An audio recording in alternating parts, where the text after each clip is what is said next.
Live. Everywhere. On netrootsradio.com.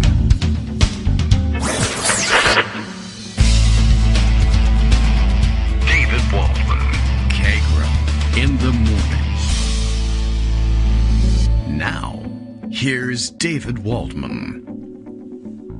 Hey, good morning, everybody. How you doing? It is Monday, July 26th, 2021. I don't know. For some reason, I really feel like I have to be careful about the way that comes out in order to get that right. We are live and ready for another show. The last week, I guess, the last live week of shows before the big hiatus.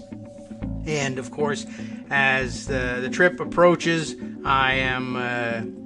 I'm freaking out because I need every minute to do things, and I'm thinking about, okay, well, how can I prepare for the break? And I'm still not entirely sure what I'm going to be able to prepare for the thing. I've got a couple of different ideas. We'll see what happens. I don't mean to panic you, but I guess at worst, we go on hiatus for 2 weeks, which is not good, really, honestly. I don't want you all to forget that we're here.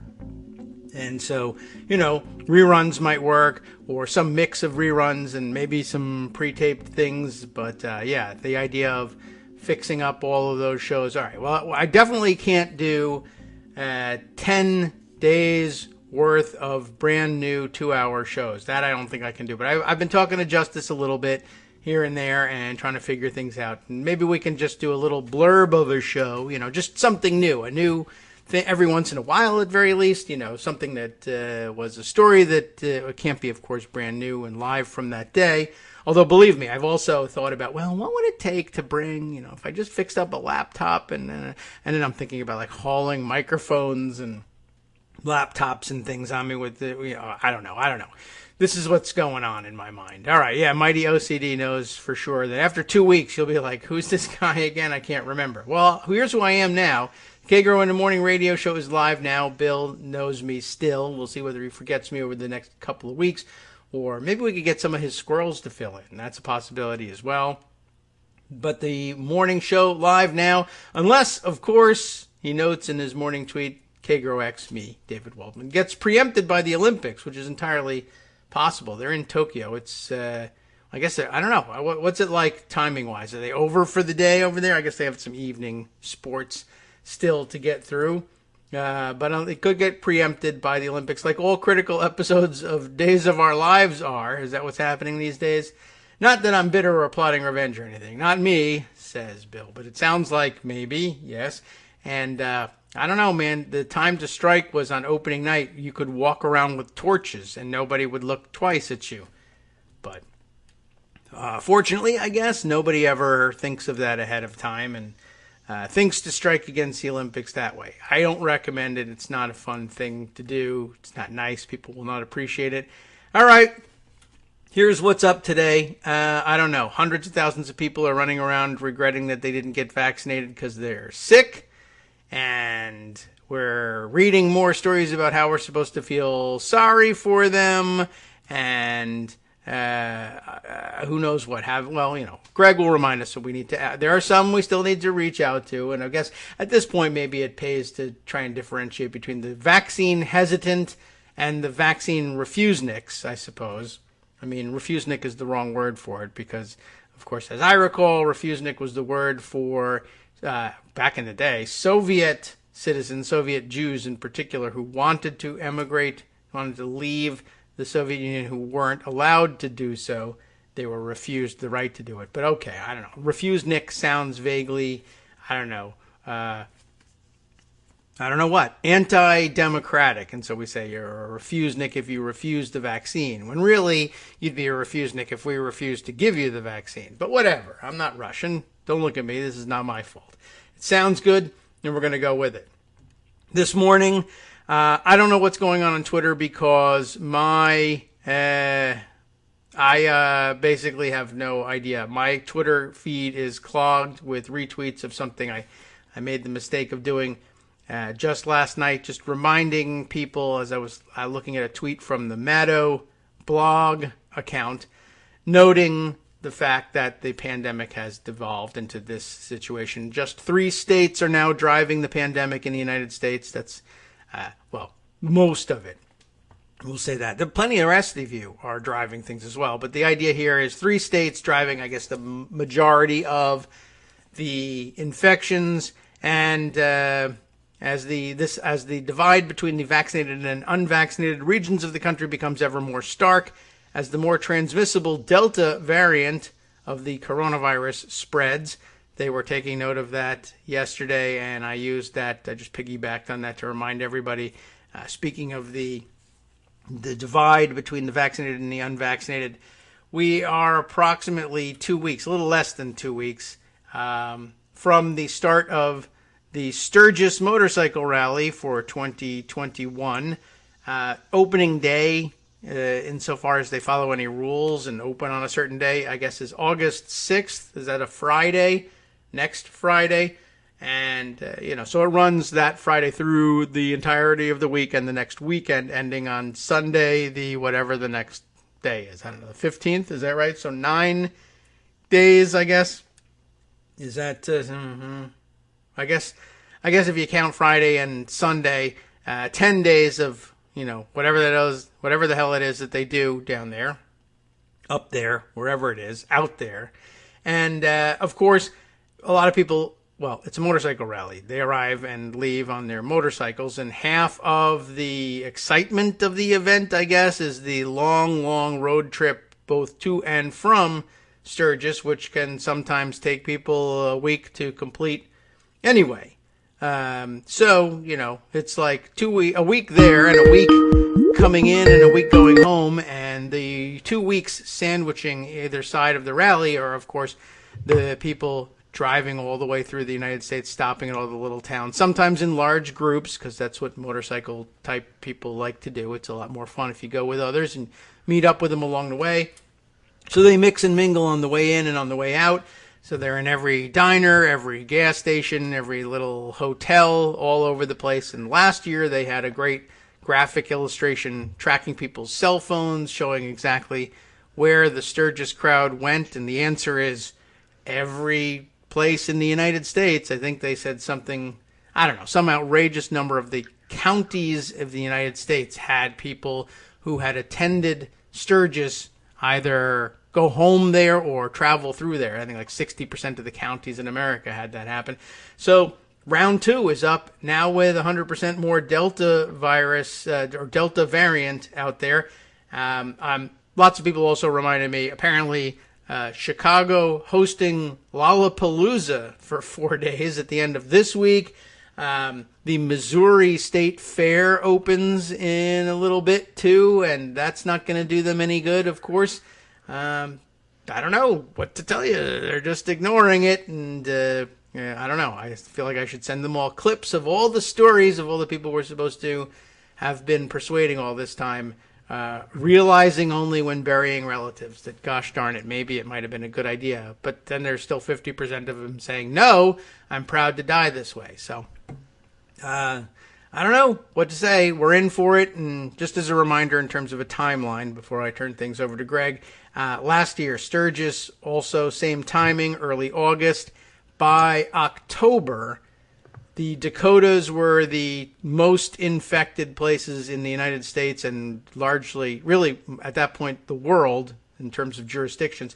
And they have stayed that way in the top 10 of states in terms of their infection rate ever since. It's been, 10 months they've been at the top. They haven't been able to shake that, and nobody's caught them yet in all the time they had to deal with the various variations, I guess, of the virus. Still hasn't happened yet, and they're gearing up to go again. So anyway, everything's going to be fine.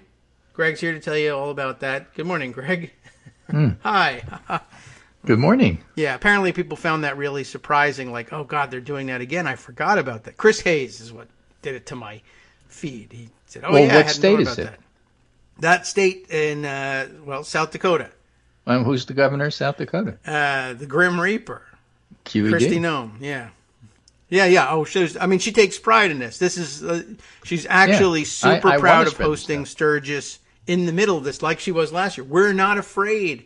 And it was a disaster. And she's still like, no, we've done the best of any state.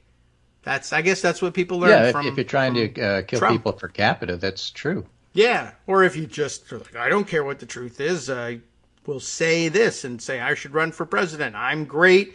Nobody's dead. So I got stuff on that. All right, good. Let's talk about that. Let's talk about the people we're I seem interested. referring to here. All right. Okay, and there's two stories. The latest, actually, I'm not even sure it's on the list I gave you, just because Greg Sargent just published late it is. So let's do that one first, then I'll put it right at the bottom. This where really it's is easy the to latest. find. All And right. it's called "Have Trump Voters Come Down with a Serious Case of Snowflake Syndrome."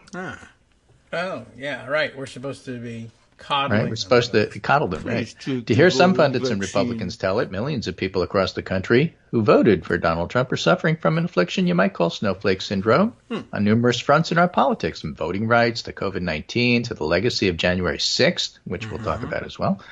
We're being told these voters are afflicted with a deeply fragile belief system that must be carefully ministered to. I believe this. Probably true on critical race theory as well. Don't teach it because it makes me feel bad. Right, exactly. Yeah. All right. Well, great. And humored to an extraordinary degree. Oh, we should. Oh, yeah. I know. Dealing with the phone there. That's tough. Thank you. We must pass voting restrictions everywhere to assuage these voters' belief that the 2020 election was highly dubious or fraudulent. We must not argue too aggressively for coronavirus vaccines, lest they feel shamed and retreat into their anti-vax epistemological shells. And we must allow Republicans to appoint some of the most deranged promoters of the stolen election myth to a committee examining the insurrection so they'll feel like the findings are credible. Now, he points out, to be clear, showing empathy with voters on the other side is something we should generally strive for, and there's surely ways to appeal to voters with doubts about 2020 or vaccines that are more constructive than others. But in many ways, the storyline is deeply insulting to the voters themselves and is being abused by all manner of bad faith purposes. Several new developments underscore this perfectly, and he talks about how that works. And, that's something that's pretty clear.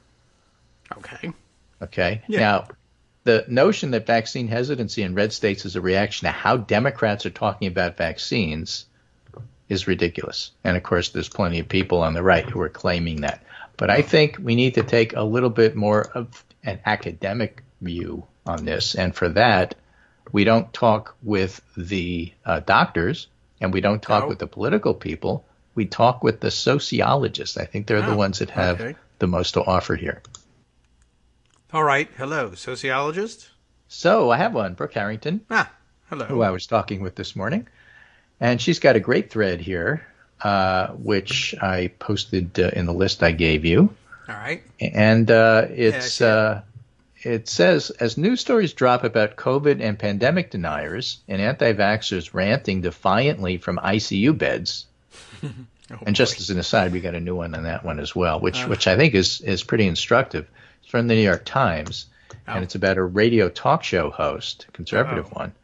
After COVID diagnosis, a conservative radio host sends a new message. The Tennessee radio host Phil Valentine said he was among those who didn't need to get vaccinated. Now his struggle with the virus is sparking its own discussion. He's in the hospital. He's on a ventilator at night and on high-flow oxygen during the day. Well, he's lucky, in a way. Yeah. Okay. Phil Valentine, who once wrote that he was not going to get the vaccine because his chances of dying from the virus are way less than 1%, is now hospitalized, attached to a ventilator at night, oxygen mask during the day so he can breathe.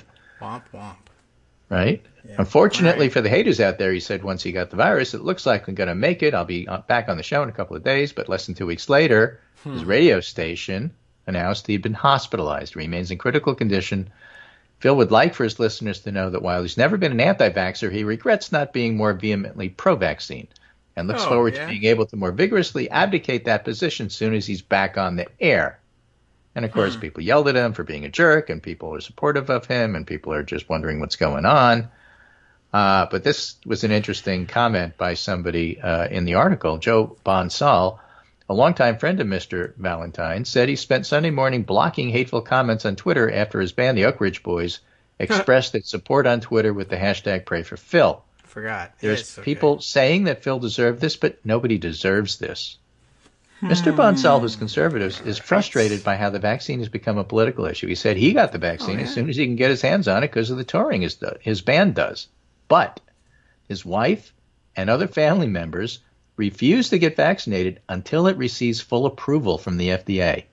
That was the part I found most interesting. So if you're looking to see whether a full approval, and the FDA is taking its sweet time about it, would make a difference, well, here's an example of where it would.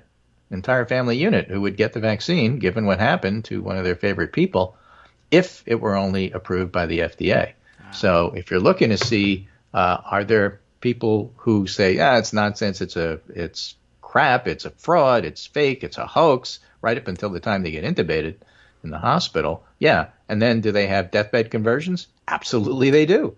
Is that something that people should use in a PSA? Yes, it is. So how do you approach folks like that? And that's where Brooke Harrington comes in.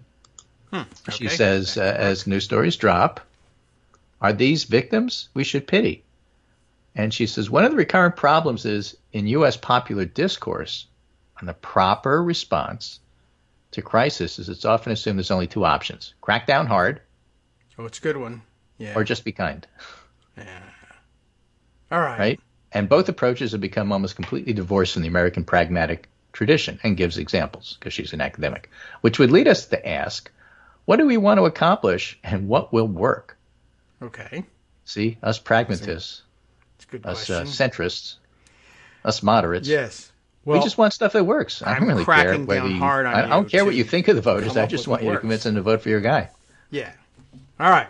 So now, if what you think of them helps you convince them what to vote for your guy, fine. We'll look into that. But the important thing is getting them to vote for your guy. And the important thing is getting them to take the vaccine, not what you think of them. Those are pretty important questions when millions of lives are at stake, she says. So clearly Americans can be rational problem solvers when it comes to some situations that require weighing the claims of personal liberty versus collective survival. Nobody that I know of argues that we should address the problem of drunk driving with kindness or executions. You can sometimes come on the execution side, I know that, but, usually deserved cases. Now, with COVID having claimed at least 610,000 U.S. lives, with more deaths coming from the Delta variant and no end in sight, there have been increasing calls to empathize with pandemic deniers and anti-vaxxers from the left, coupled with calls to respect their liberty from the right. Okay. One might ask of the National Review why they don't publish articles suggesting that drunk drivers or people who knowingly transmit HIV to sexual partners without disclosing their status need to be persuaded not to harm others. Why doesn't National Review demand respect for them? Horses. That is Gimitarianism, I guess. Yeah. Both the right wing and the left wing absolve pandemic deniers and anti-vaxxers of responsibility for harming others on the premise they're victims, either of disrespect or of a con perpetrated by right-wing media Trump. And both approaches treat these individuals as helpless. It's fairly easy to dispatch the disrespect claim. It implodes on contact with the right-wing's long-standing insistence on personal responsibility. They deny any individual's choices can be blamed on another's actions, so no amount of disrespect really should matter here. Because it's all personal responsibility. So, those are stupid. Gary Abernathy wrote a piece in the Washington Post about how, you can't yell at people for not getting vaccinated because you're disrespecting them, and how could you possibly expect them to get vaccinated if you do those things? And you can't expect people to stop, and this is the real thrust of what he was doing here, you can't get them to stop saying that Trump is, you can't stop them from accepting that Trump is pushing the big lie if you disrespect them, because obviously Trump is keying on something that they respond to, and therefore it's up to you to incorporate that in whatever response you have to Trump's big lie. Of course he didn't win, but you can't blame people for thinking it's a big lie. You just have to go along with it because obviously they have reasons, and so you should do all these recounts because, you got to coddle them. Oh, sure. Something like that. They deny that any individual's choice can be blamed on another's actions, hence no amount of disrespect should matter here, she says. But how to argue against be kind? Many people may have misgivings about that approach, but are afraid to voice them because the implicit alternative is to be unkind. Aha. And that's no good. You can't do that. That's no good. You can't do that. So here's where social scientific research on fraud becomes useful. And this is where she pulls in her expertise. Among other things, it allows us to detail the experience of the marks, the people who get conned, in such a way that we don't flatten them into helpless paper dolls, robbing them of agency and robbing them of motive. In 2022, those of us who do research on fraud and con artists will celebrate the 70th birthday of the seminal article in our field on Cooling the Mark Out by Irving Goffman, a giant in 20th century sociology. And the text explains where we are now. All right. Goffman's key observation, kind of obvious when you see it in black and white on the page, is that eventually all marks come to understand they've been conned. But then what? Okay. As Goffman explains, they almost never complain or report the fraud. Why? Because it's humiliating. All right. Or as, in sociologic terms that we use all the time here on the show, or I do, and we've talked about trying to convince Trump voters, shaming. Right? Yes. Women don't like to be isolated. Men don't like to be shamed. It's just hardwired into our DNA. So humiliating, in fact, that Goffman describes it as a form of social death. The body survives, but the person in society is destroyed by the admission of having been conned. It's a condition Goffman likens to being laid off, deported, or dumped. Very relatable. But there's a crucial difference between a mark and most others condemned to social death by humiliation. The mark can simply deny the con, claiming they were in on it the whole time. Okay. And this saves their pride. It cheats social death, but allows the con to continue unchecked. So the moral failure of the guys winding up in the ICU, not the Tennessee radio guy we talked about, because he says he's ready to do it. But the moral failure of a lot of these others who are in the ICU and saying, it's a hoax, right up until they're intubated. I still won't get the vaccine. The moral failure there is to prioritize saving face over saving other people's lives, and that's what they're doing. Okay. They could do the latter, saving people's lives, by simply telling the truth and exposing the con, saying COVID's real, get vaccinated, but they don't. At least some of them don't. And that's that famous story we did last week. South Dakota nurses, many patients deny the coronavirus exists right up until death. Goffman's work, along with hundreds of articles that are built on it, suggests that many victims of con artists make a conscious choice to protect themselves socially and emotionally at the expense of others. Be kind doesn't require we accept this unkind, deadly choice. Have you ever made a mistake that nearly did irreparable damage to your life or risk killing you outright? Most adults have, and they try to help others avoid those mistakes. Again, don't drive when you're drinking. Maybe you didn't get in an accident, but the fact that you got home alive, or if you look back at what you did in college and say, oh my gosh, I can't believe I did that and I survived, and then you tell your kids, don't do that. And they say, yeah, right, Dad.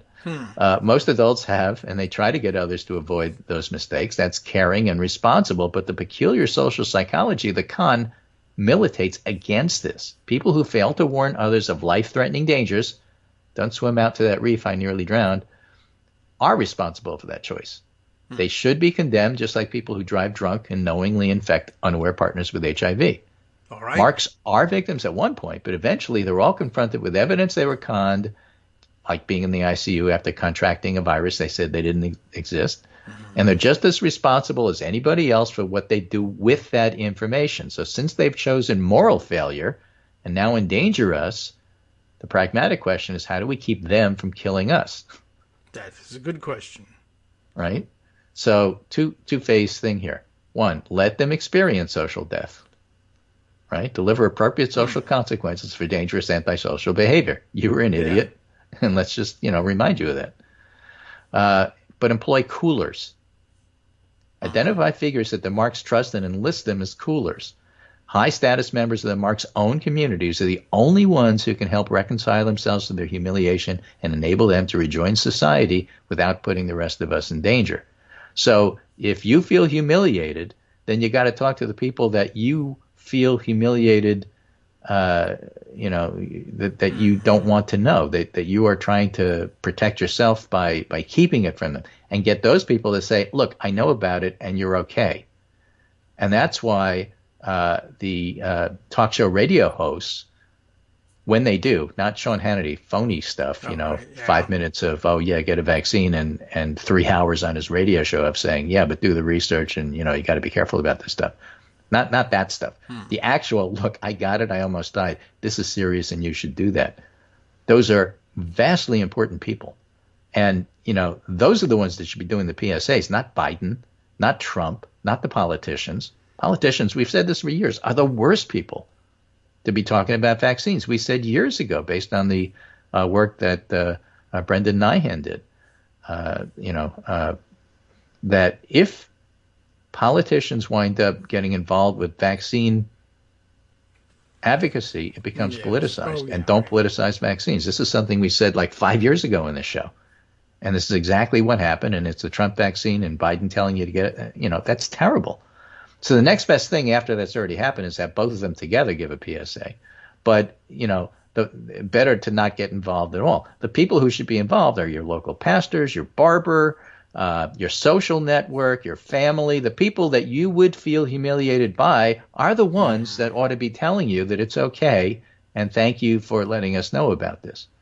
That's what the coolers are. That's the best strategy to deal with those folks. And it doesn't require, saying, well, you just got to be kind to tolerate them any more than you have to tolerate the people who believe in the big lie. You don't. Nancy Pelosi doesn't.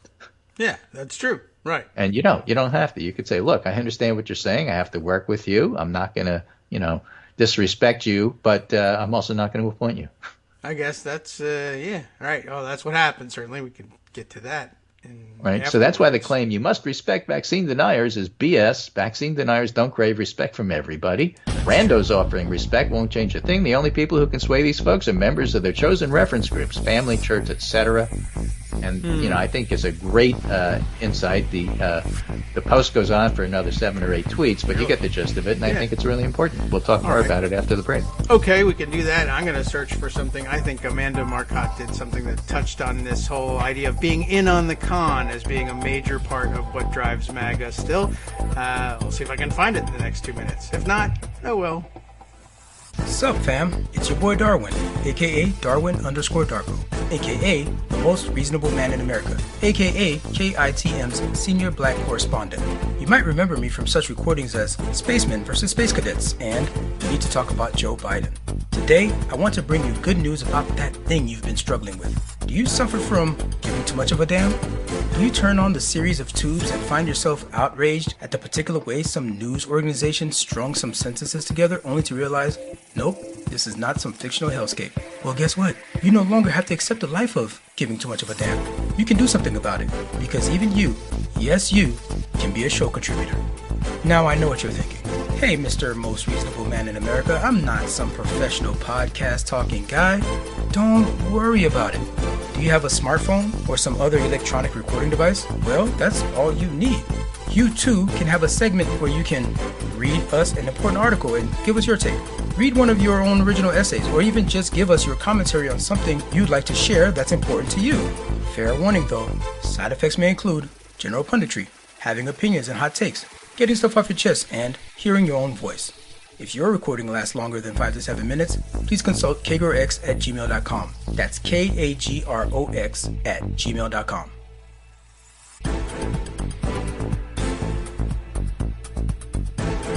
Welcome back now to the Kagro in the Morning Show here on Net Roots Radio. We continue with Greg Dworkin. I continue poking around and looking.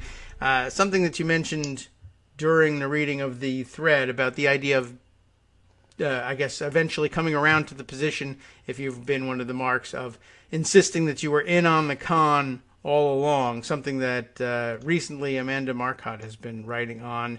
And I know that was a major theme of something she puts together. Ah, there it is. I think I found it. So I can refer to that later on. But that was a big theme of a Salon piece that she published not that long ago. Finally found it, July 12th. But basically, well, I'll give you the headline and that's it, so we can continue on with Greg. Maybe we'll return to it. But the fact that it's in my archives in Pocket means maybe we referred to it already. Trump supporters think they're players, but they're still just pawns. The best exactly right. works by and it fits convincing exactly the into part that. of the Brooke con. Harrington and I were chatting this morning. Yes, the author that's right. of that piece chat. on Twitter. Yeah. And she said, thanks for the signal boost. I've been surprised and pleased at how the thread has resonated with MDs. And I said, well, that's because we want to help our patients, even if sometimes we need to outvote them. Okay. Yeah. Easy. I mean, that's the approach. It's not a question of just be kind and let you can do whatever you want. You don't have license. You have freedom, not license. I see. Right? Of course, the residents made all the sense in the world, she said, once I noticed it. I just didn't anticipate when I wrote the thread how sociology might be relevant to the practice of medicine. And I'm thinking, well, it's like basic. It's relevant. It's supposed to be relevant to everything. Right? Like all pediatricians, at least, are psychiatrists. There should be. Well, yeah, if you can. How else do you interact with your families? Yeah. I mean, everything's certainly interdisciplinary. I thought sociology should be able to explain everything we do in society. Exactly. As the daughter of an MD, she said, I'm happy I can contribute anything to the profession. And I said, well, I convinced people to vote for us. Side was interested too. And she said, yeah, it has application to a surprisingly broad range of cases. So, I sent that along to some other docs that I know who might be interested in it. And I think it does, in fact, have real broad repercussions. Now, look on the political side. Yes. We have the I always have to get these things straight, just like have to get caucus and conference straight. There's commissions and committees. So this is the select committee to investigate January 6th.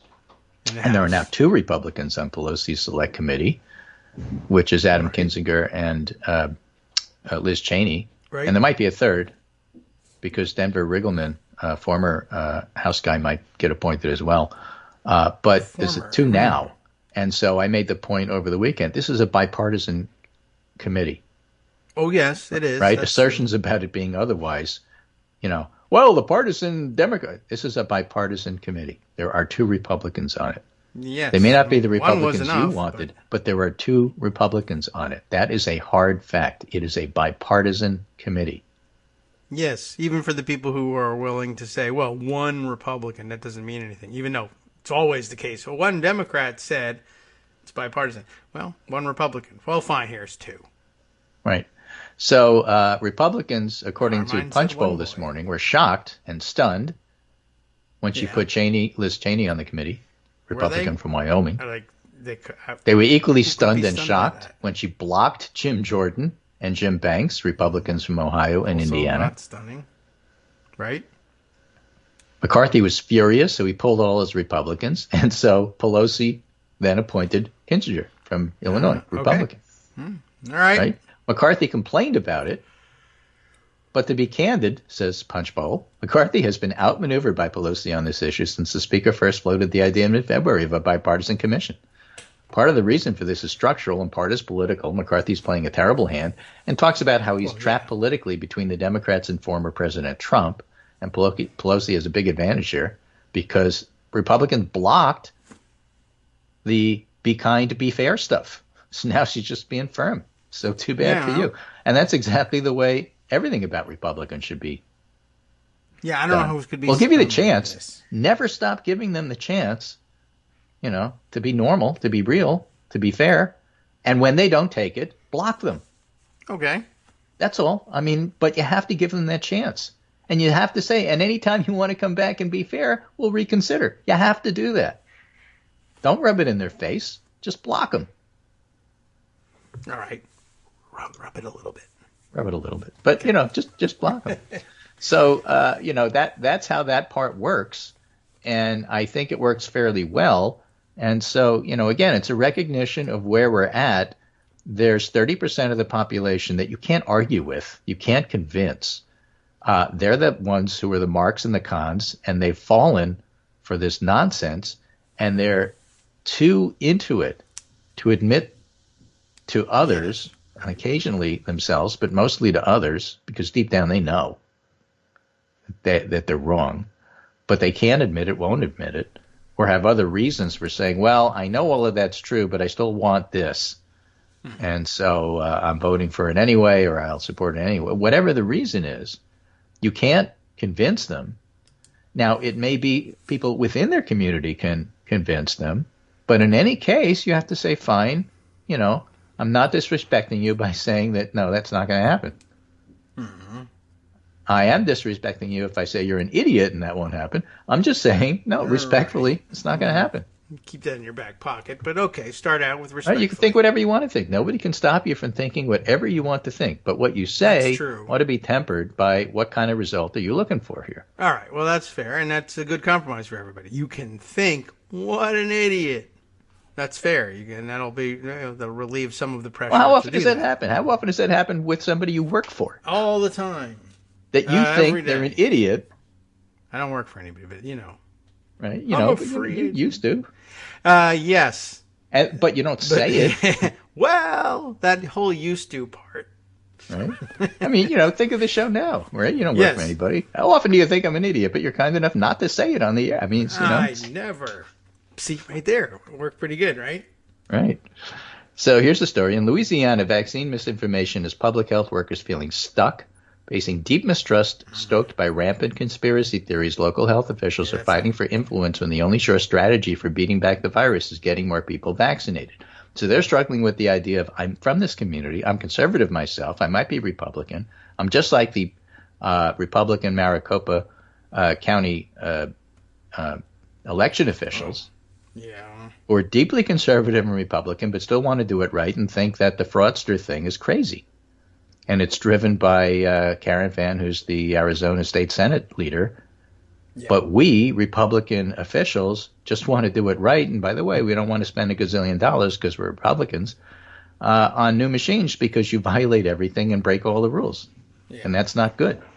And so these deeply conservative Republican health officials, and they're only deeply conservative Republican because they come from deeply conservative Republican places where everybody's like that, are just trying to get their own people vaccinated. They're the ones caught in the middle, and you don't have to disrespect them. You just have to help them get their job done. Although, no point in you disrespecting them. They've got the anti-vaxxers taking care of that outside their house every day. Exactly. Yeah. But that's interesting too, right? That I guess that's what drives everybody crazy about the whole situation. We don't disrespect, especially the people we want to persuade to get the vaccine. Okay, it's just that they are outside the house of the local health officials threatening to murder them, and I find that difficult to respect. So, here's a story from Shreveport, Louisiana. Remember that Louisiana, like the north, is really super red, and the south is blue, where New Orleans is. I see. Yes. And, so she's in the north. Candy Peavy, a resident, had warned that the Biden administration would send people door to door to document unvaccinated Americans. False but widespread conspiracy theory. And not only that, Ms. Peavy told the hundreds in attendance at a city council meeting that the vaccine was an experimental gene therapy that had killed thousands in the United States. Oh, you mean that is a huge lie? Right. And Dr. White, who is the top public health official in that area, calmly began a practice monologue on the vaccine. It doesn't do that. It doesn't integrate in one's DNA. Nobody in Louisiana has died from the vaccine. And several women yelled and swore at her before they were asked to leave. So we're stuck, she said, facing deep mistrust that's been stoked by conservative news outlets. People like Dr. White are fighting for influence when the only sure strategy for beating back the virus is getting more people vaccinated. Now, that's where she partners with somebody who got the virus, who's very prominent, and now is a vaccine, evangelical. Oh, that's what you need for real to go proselytize. You pair up with somebody like that, and you might make some headway in your own community. Yes, all right. Well, headway combined with other people. By the way, this is one of the white-hot centers of what's become a two-track pandemic. Only 30% of more than 500,000 people in the region are fully vaccinated, 20 points below national figures. And Shreveport, Louisiana, was in the middle of one of 5 main clusters of unvaccinated people in the U.S., vulnerable to large surges of new variants, putting the rest of the nation at risk. Okay. So you think to yourself, well, I'm in a fully vaccinated area or a very vaccinated area. Why do I have to worry about Shreveport, Louisiana? I don't want to go there. And, now that I've read about it, I want to go there less. Right. Well, Bob Wachter from San Francisco has the answer to that. Stay in San Francisco. But what else? So he's got a lovely piece. He said, when I began my tweets 494 days ago, and by the way, he's basically the chief internist at UCSF. When I began my tweets 494 days ago, it was before we had reliable local U.S. or world data, so I focused on data from UCSF hospitals only. And today, we're awash in data, but I find my hospital's data still provides unique lens into our situation. So today, Why? a few data points reinforce the case that the combo of Delta plus relaxed behavior, that's the Delta variant of COVID, and relaxed behavior is leading to a powerful and worrisome upsurge that requires a change in approach. I knew things are bad, but it's even worse than I thought, and probably worse than you thought. What's particularly noteworthy about UCSF experience is it's in a city with the nation's highest vaccination rate. Okay. And the cases are rising fast in our employees, of whom 93% are vaccinated. Okay. So bad. start with the context. In San Francisco, 69% of all people, 76% of people over the age of 12 are fully vaccinated. Okay. In California, it's closer to 52%. And in the U.S., 50% of all people are fully vaccinated. In San Francisco, it's 76% of those over the age of 12. Everyone who's eligible. Everybody who's eligible. So the surge in San Francisco is especially sobering since it indicates we'll need an immunity rate far higher than 70 to 75% to achieve local herd immunity. Now, as a side thing, if you are reading pundits who want to be edgy and say things, why do we have to wear masks at this point? Or why are we even worried about vaccinations at this point? Because, you know, whatever happens, happens. And where's the data that show that vaccines or masks on top of vaccines are helping? You have to go back and read some of their previous material. And when you do, you realize a lot of them, an astounding number of them, were pushing herd immunity a year ago. Yeah, that was real, I don't know, somehow popular. That was a real thing. Well, you don't have to worry about vaccines. Just let everybody get sick, and then we'll get over this. And that was such a stupid thing. It's like being part of the con. You can't admit to yourself or anybody else you ever said that. So you never refer to it now. But you still talk as if that's the thing. Why do we have to wear masks? Just go in the store. If you're vaccinated, don't worry about it. And eventually you're going to get sick anyway. Yeah. Right. Well, there's still some people who say that, although I think, I don't know, somehow people have been mostly shamed out of actually invoking the words herd immunity. That's a real taboo now. Right. So you don't say that word, great. but you basically go with the concept. Yeah, right. So, 99% of people that. survive it anyway, so what's the big deal? I can still see that, sure. So let's look at hospitalizations on June 1st.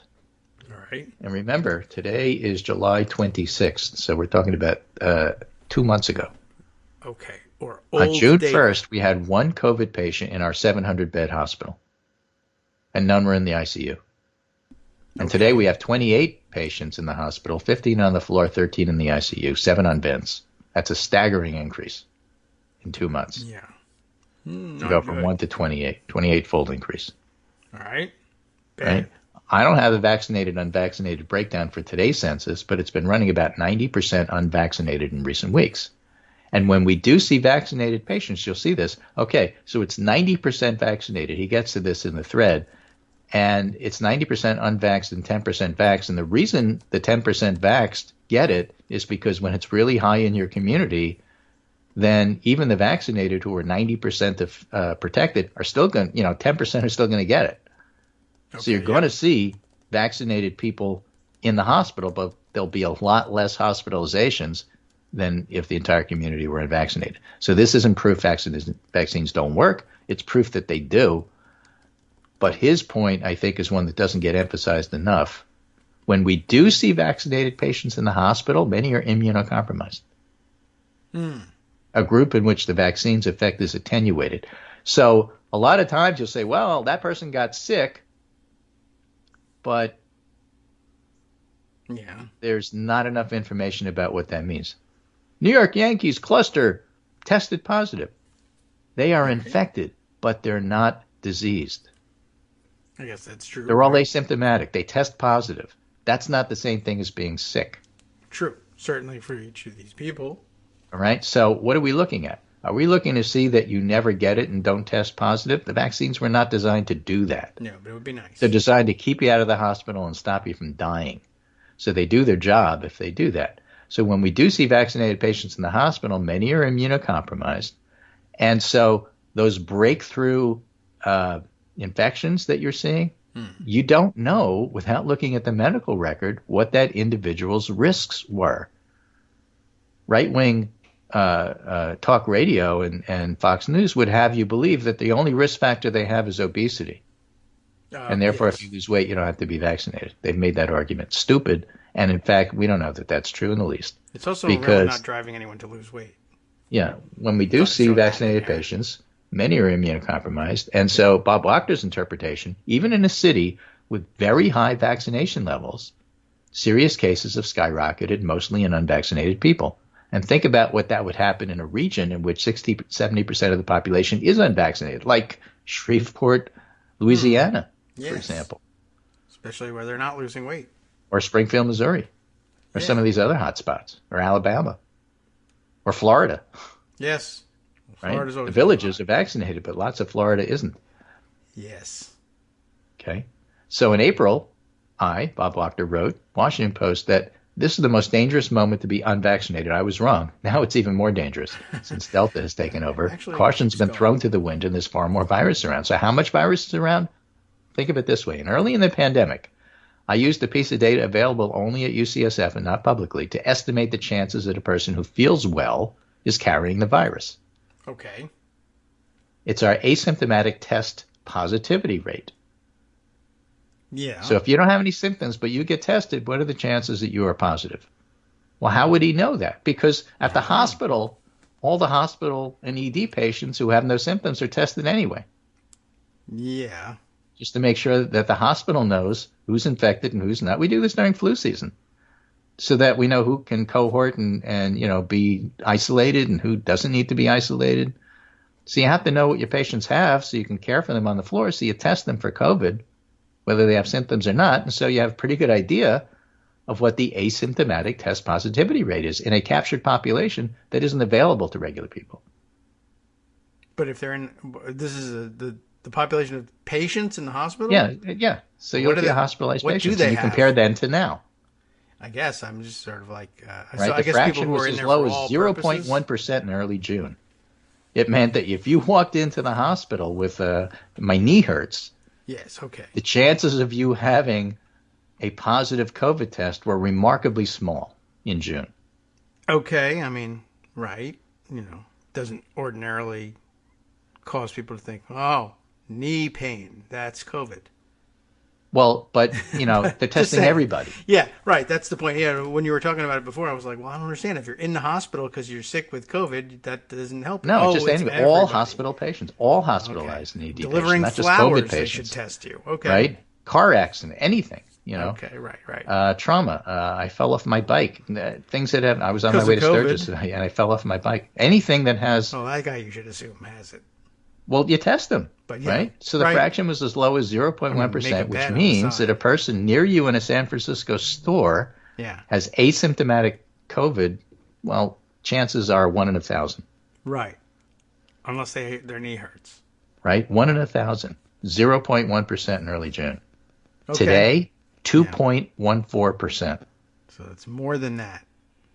It's more than 0.1. Yeah. Now, asymptomatic person has a 1 in 50 chance of being positive. So whereas 1 in 1,000 people in that supermarket you just went to in June, now it's 1 in 50. Yeah, and you don't. If you know that, yes, you're going to wear a mask. Yes, if I know that. Well, you know it now in San Francisco, very highly vaccinated city. That's what's going on. Yes, that's true. But I'm here. Right? So the whole idea that, well, we're in a very vaxxed situation, and the CDC says vaccinated people don't have to wear masks. You don't have to. But you'd be smart to put it back on if you're going to be in a group that's indoors. Yep. And maybe, whereas in June I might have gone to an outdoor concert where people are singing, a choir. Maybe now I won't. All right. Well, if it's outdoors, maybe it's okay if I wear a mask. Well, why are you wearing a mask outdoors? Well, because they're singing in my face. Yeah. I don't know. Yeah. And then, of course, well, you have that discussion. Then people go back to, well, again, don't you remember what the science on masks are? Oh, well, this one's an N95 mask. Oh, well, that's the other thing, Yeah. Where people start to switch to N95s if they can get them. That's not a bad idea. Now, the point's been made, he said, if everybody's vaccinated, all infections will be in vaccinated people. And that's true. But given the vaccination rate, it shouldn't surprise that 83% of the July cases are in vaccinated folks in the hospital. That doesn't mean vax isn't working. Calculated efficacy is still high. We expect 422 cases in our vaccinated population, not 77, which is what they had. But the point is that if you get nearly 100% vaccinated, then naturally the people who get sick are going to be the vaccinated ones. But some of them are going to have underlying conditions and immunocompromised. And so it suggests a whole lot of things. Yes, CDC should be thinking about a booster for the immunocompromised. Even that is like no guarantee. Mm-hmm. But if those are the folks who are getting sick, approach it that way. And if you don't know in a store who is sick and who's not, who's unvaccinated, who's vaccinated, and the incidence and prevalence in your area is starting to rise, it's not a bad idea to wear a mask inside. And nobody should make fun of you because your old theory of herd immunity can't be said publicly, but still, why do we have to wear masks? Where's the proof that it helps somebody who's already vaccinated? Why do you care? If I know this data and I decide for my own self that I want to wear a mask, shut up. I guess. Yeah. Oh, of course, then they say, well, no, because like if you wear a mask, you won't get sick, and I want you to get sick because herd immunity. Okay, well, why didn't you say that up front? Well, yeah, that's something. Well, I guess that answers the question as well. But I want you to not wear a mask so that you get sick. Well, that's funny because I want to wear a mask. And somebody actually said it because I want you to get sick now. I don't want you to get sick in the fall when my kids are in school. Well, that's not up to you. And also, I'm trying to not get sick. I don't know if you are, but. So taken together, he said, it's clear that even in highly vaccinated San Francisco, it's also a city in which people remain pretty careful despite relaxed rules. My son lives there, so I know that that's true. Mm-hmm. We're experiencing an unmistakable surge. The vaccines work great, but as we now appreciate, they don't prevent all infections. And even with a surge, we're not overwhelmed thanks to vaccines. Scary to consider regions where vulnerable populations are much higher. Again, Springfield, Missouri is getting overwhelmed. Their ICUs are full. Right. I'm glad the U.S. is finally seeing an uptick in vaccination, but it won't help for a month. And as Dr. Leanna Wen convincingly argued in Washington Post, it's time to add back restrictions, especially indoor masking. And for me, it's back to double masks indoors and N95s on planes. Yeah. And sadly, that's it for indoor dining. None of this pleases me. I didn't do it. But along with renewed restrictions, it's clear that gentle persuasion didn't achieve the vax rate we need to defeat COVID. Yes, the politics are hard, but dying is worse. And it's time for vaccine mandates. Nothing else gets us to where we need to go. Very interesting thread by an expert who's seeing stuff in his hospital, and the whole point is trying to deal with it early before it explodes out of control. So, yes, what the country's going through is way less than what happened at its worst, except in certain areas like Springfield, Missouri, and Shreveport, Louisiana. But for the rest of us who have been in vaccinated areas and had terrible times, New York, Connecticut, Massachusetts, back in January, and the blip we're having now, the rise is a clear rise, but nothing like it was then. It's still time to think about things like, are you going to wear a mask if you go in an indoor area and you don't know what everybody else's vaccination status is? And so, vaccine mandates by companies, not by the state or the feds. Yeah, that might happen. Schools? Absolutely. Your kids don't come back to campus and live in dorms unless they've been vaccinated. Yeah, well, we've got that. Yeah. I mean, but you have to. Right. Not all schools are doing it, but a lot of schools are starting to do it. Yeah. Well, the ones I know are. So the point is it over? No, it's not. No, guess not. I didn't get the chance to dine indoor. I guess I got the chance. I didn't do it. I didn't either. I dined outdoors. Freaked me out. I didn't like the idea. We went and we had lunch with some friends and family, but it was outside. Right. Well, back when outside. I still haven't figured out how to eat with a mask on. No, well, there were some people who invented ones, that had little flaps to them or something. Yeah, but if they have flaps, then they don't work. Right. That's like the ones with valves. Right. But the thing point is, of the mask is so that you don't spread it to somebody else. That was the important part. All right. Well, that's true. And I don't know. We'll see how things go in persuading people. And I guess the big takeaway for me is to remember that with all of these things, by the time, like a lot of things, by the time you figure out what's gone wrong, you're probably too late to really do anything about it. So, that's why we're trying to figure it out now.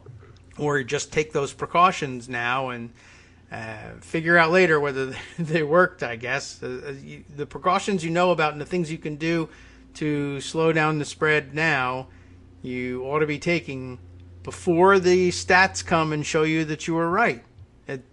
That's just the basics of pandemic, I guess. But yeah, a lot of people haven't had that sink in, and then they think they're being scientific. I know I believe in science. Where's your data? Oh, it's coming. Don't worry. I mean, the fact that South Dakota wasn't poisoned until October doesn't mean what you did in August was okay. It's the reason you're poisoned. But yeah, people just don't. I don't know. They're just not getting it. And 2 months is too long for people to wait. Their attention span isn't long enough, and they just figure if I went to a concert and I came back alive, that just proves you're wrong. So I don't know. So there you have it. Get over it. Okay, guess not. And here comes the lawnmower, so that's good. Oh, good. It's your side, not my side, for a change. Right.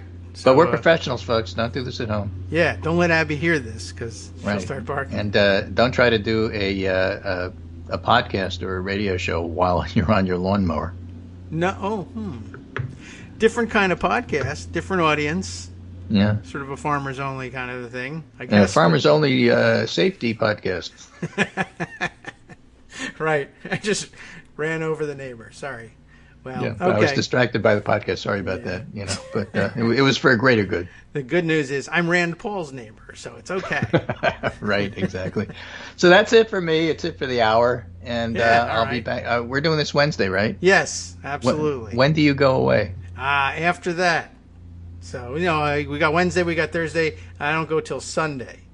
Okay, so we have this week, but not the next 2 weeks. Right. In spirit, we have that, though. In spirit, we have it. Okay, and I heard at the beginning of the show you're explaining some of the options about what we might be doing for 2 weeks, because we'll miss you, but you'll have a good time. Take care, folks, and I will be back on Wednesday, therefore. Yes. Bring a mask, and we'll let you in. Remember, it's Infrastructure Week. Oh, yeah, right. By the way, there's a whole bunch of political things going on, too. We'll probably talk about some of those in the next hour. After we get finished translating all of the first hour into French and Japanese, because it is, of course, Olympic week as well. Olympic Infrastructure Week. Do German. You got to do German. Take care. Talk to you Wednesday. All right.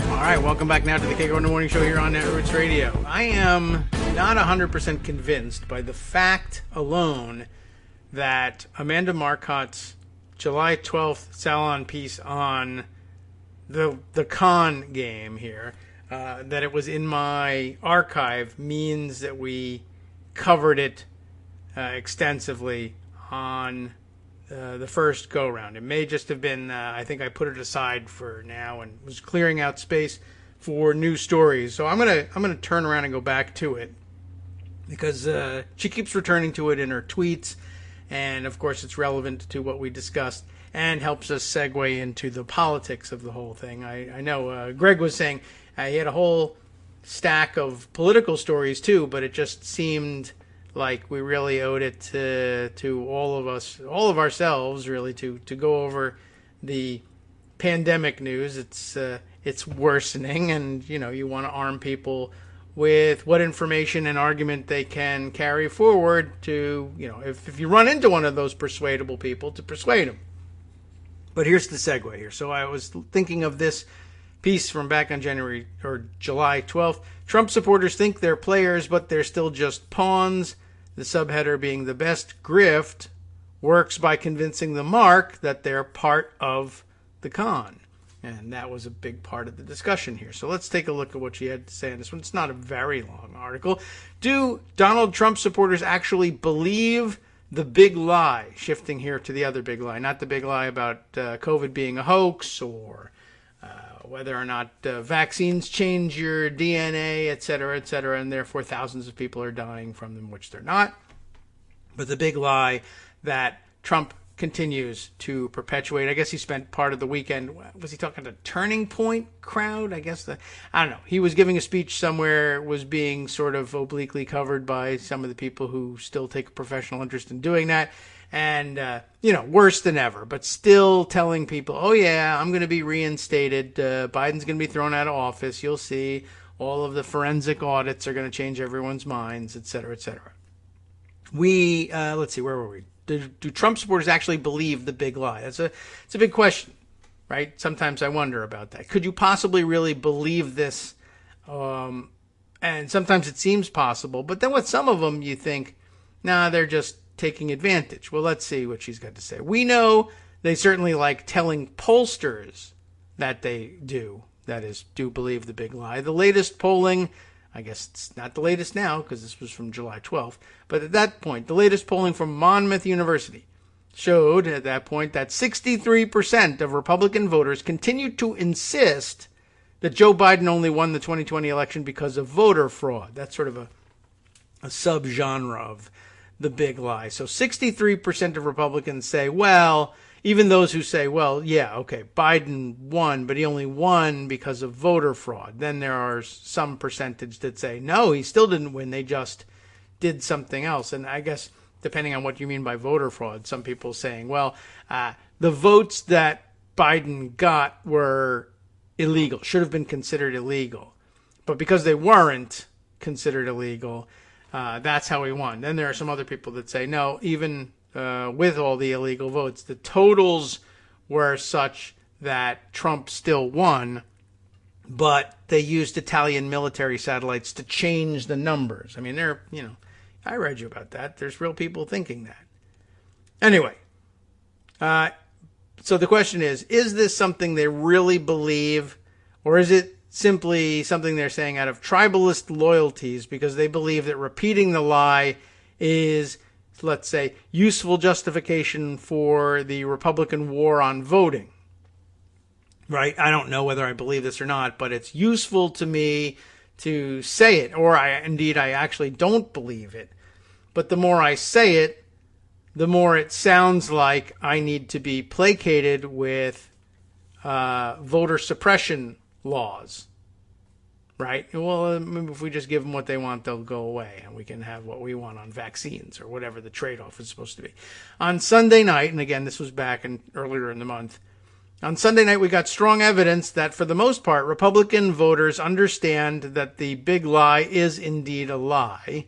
They just repeat it because they view themselves as co-conspirators in perpetuating it. In other words, with a lot of these folks, if you actually argued with them or discussed with them politely, you will no doubt eventually catch them in the lie and get that glimmer of recognition in their eye that they know that they've been caught, at which point the argument shifts to, well, I know that's all just a bunch of BS.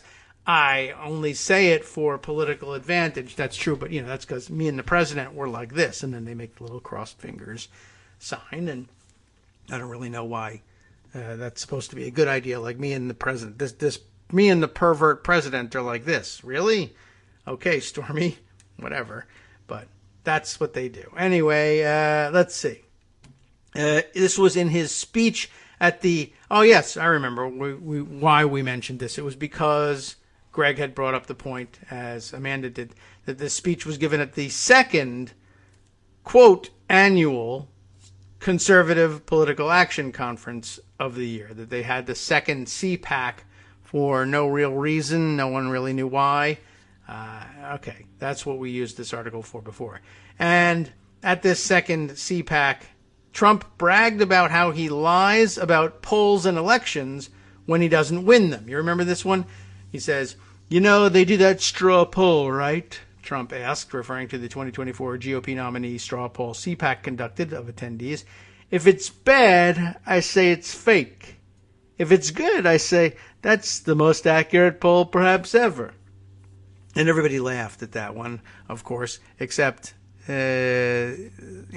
some people just laughed because he admits it. And others were like, haha, I do the same thing.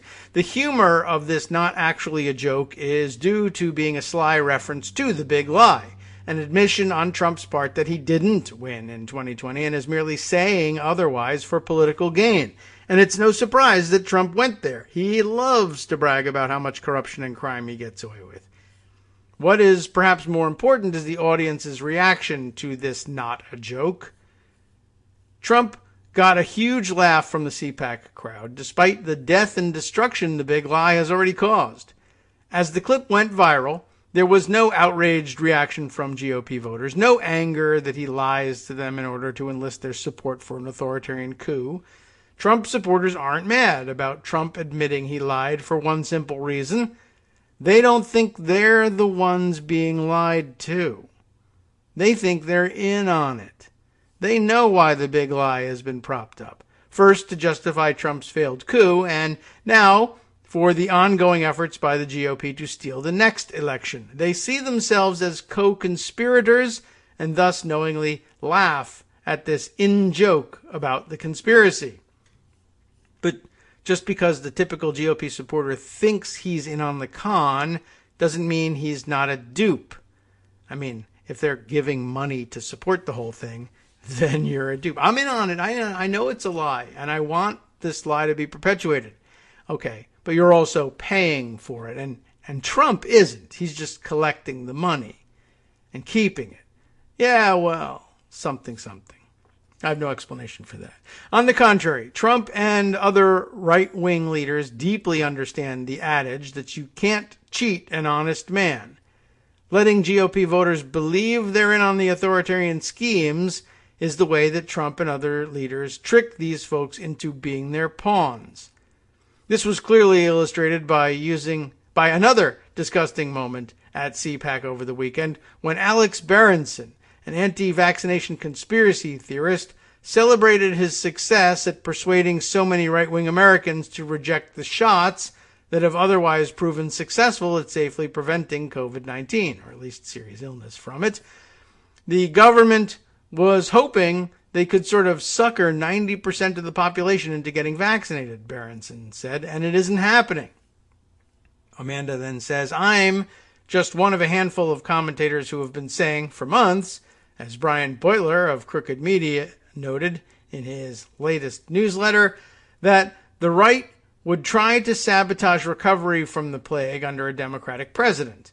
In his view, every transmission, every hospitalization, and every death is a victory for Republicans in their minds, right? Because it keeps COVID-19 in the news and denies Biden his ability to say he beat it. And if they have to use their own bodies to make that happen, well, so be it. I was thinking about this the other day when she wrote this, and it reminded me very much, before we end the article here, of something I encountered a lot in tracing, or in tracking all the gun fail incidents, but just gun safety issues in general. That very frequently if people said, that they were personally opposed to guns or thought it was too dangerous to keep guns at home because they had little kids and they were worried about gun accidents. And every once in a while, gun rights enthusiasts would say things like, well, how about this? I'll break into your house and threaten your family. Then you'll wish that you had a gun. Which is really interesting, just as for a number of reasons, not the least of which is, since we were just talking about persuasion, that's like a legitimate form of persuasion to them. But I was more interested in the artificiality of it, even then.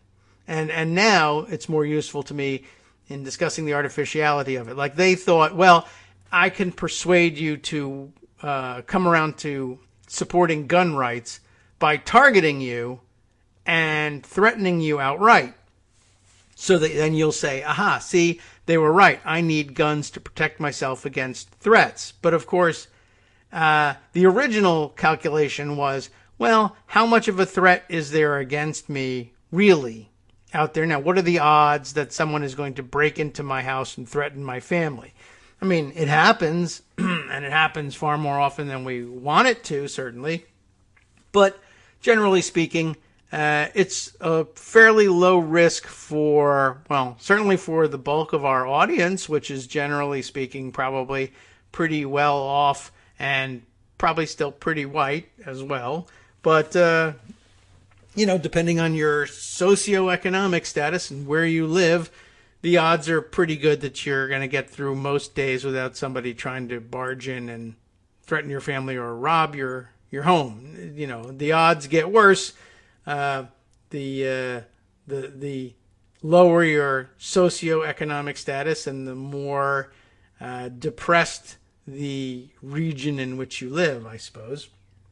But generally speaking, it's still a pretty good, there's still pretty good odds that you won't be targeted. Now, of course, if you change the odds by specifically threatening a person, that might make them think that the risk is higher, and therefore that having a gun might, actually be a decent choice. And some people resist it anyway, out of principle. But if you change the scenario, I mean, it's not that much of a victory, right? Generally speaking, all things being equal, I'd rather not have a gun in the house, you might conclude, because the danger to myself and my family members is higher than the odds of, successful, not only being targeted at random, but then successfully defending myself with the gun and not hurting any members of my family with the gun by accident in the process.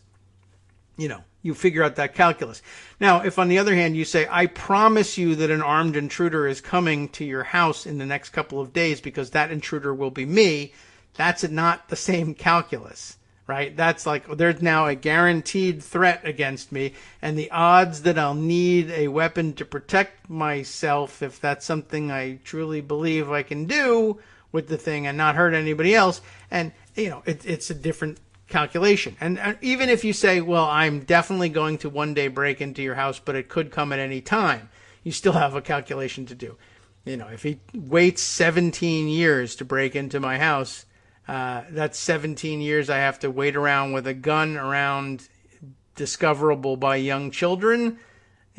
That's every day that we could be having an accident. Every time I take the thing out to go practice at the range or to clean it, there are risks involved.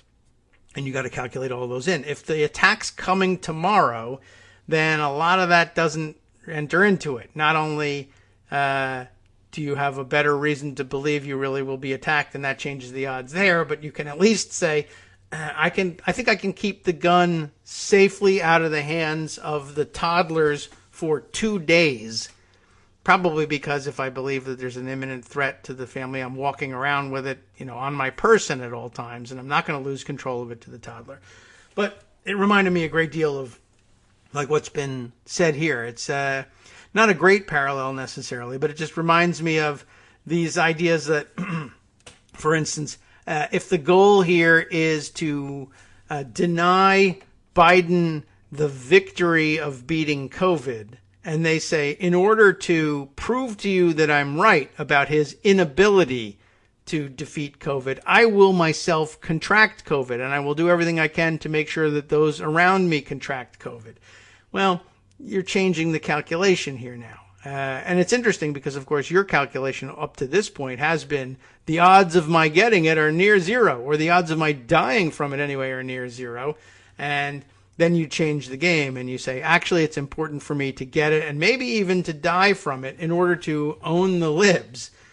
All right, well, like I said, it's not an exact parallel here. It just sort of it's this weird thread in the thinking that I no longer need to worry about what might actually happen in the course of general life here.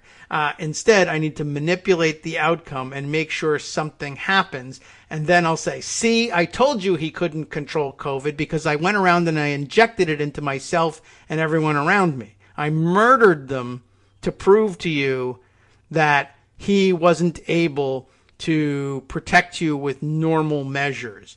Sure, he wanted you all to get vaccinated, but I strangled you all and then coughed on you so that, and told the coroner that if he didn't put down COVID as the cause of death, I'd strangle him. That's not the same thing as, see, I told you nature has taken its course just like I said it would, right? That's why, I don't know. I guess that's the best explanation for why those two totally different situations came to mind after her description. So let me go back, since we'll go back to the actual organized thoughts. I had something completely disorganized to offer you, and we'll finish up. So where were we? We left off by her saying that I've been saying for a long time, and so has Brian Beutler, that the right would try to sabotage recovery from the plague under a Democratic president so that they could deny Biden the victory. That may sound paranoid, but as Beutler points out, these are the same conservative leaders who sought to destabilize the Affordable Care Act's marketplaces by encouraging young people to forego health insurance altogether, to accept enormous personal risks for the good of the larger goal of damaging the Obama presidency and discrediting government for the common good. Killing people, even their own people, is seen as an acceptable price to pay for partisan warfare. They gassed their own people. I say regime change. Again, what is telling is the crowd's reaction at CPAC. Cheers and applause. They're thrilled at their success at undermining Biden's goals and delighted that case counts are rising in red areas of the country. This reaction shows that for conservatives, refusing the vaccine is really more about being part of a larger war to undermine Biden's presidency and not so much the result of sincere concerns about the vaccine's safety. Of course, refusing the vaccine means offering your body up to a virus that can be extremely brutal and is often deadly, but conservatives are too tickled by getting one over on Biden to pay attention to the fact that they're the ones taking the serious physical risks. Once again, the best grift works by convincing the mark that they're part of the con.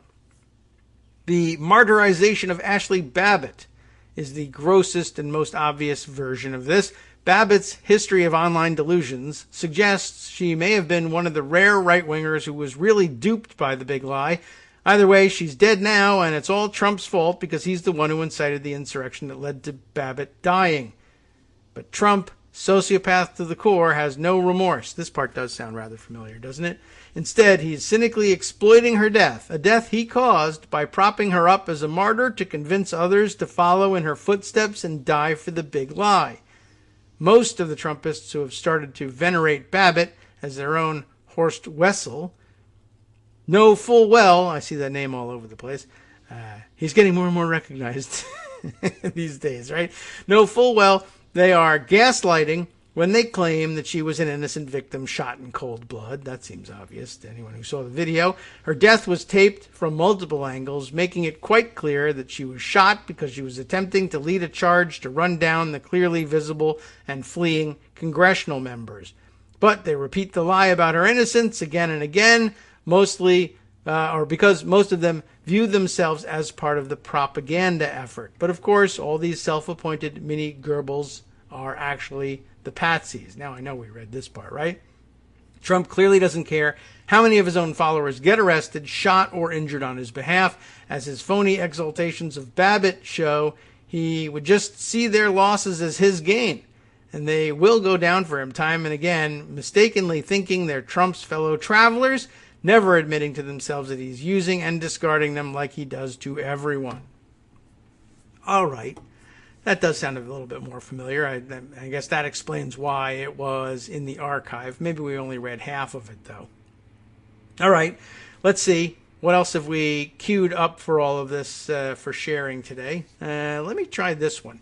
I don't know. I want to add this only because I feel like we weren't sufficiently furious about what we learned about the Kavanaugh investigation the other day. I mean, we really were, but I felt like we didn't spend enough time on it, or at least didn't sample enough other opinions on it and get other angles on it. Jed Legum, in his Popular Info newsletter, puts it this way in a piece he titles The FBI's Garbage Chute. I kind of liked that.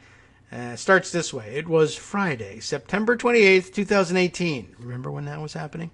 And Brett Kavanaugh's nomination to the Supreme Court was in serious trouble. The day before, Christine Blasey Ford had testified under oath that she was sexually assaulted by Kavanaugh when he was in high school. Trump described Ford's testimony as very compelling and very credible, believe it or not. But the AP reported that after Ford's testimony and Kavanaugh's response, it was clear Republicans were still short of votes for final Senate approval. Republicans held a narrow 51 to 49 majority in the Senate. Sounds familiar. No Democrat, or pretty close.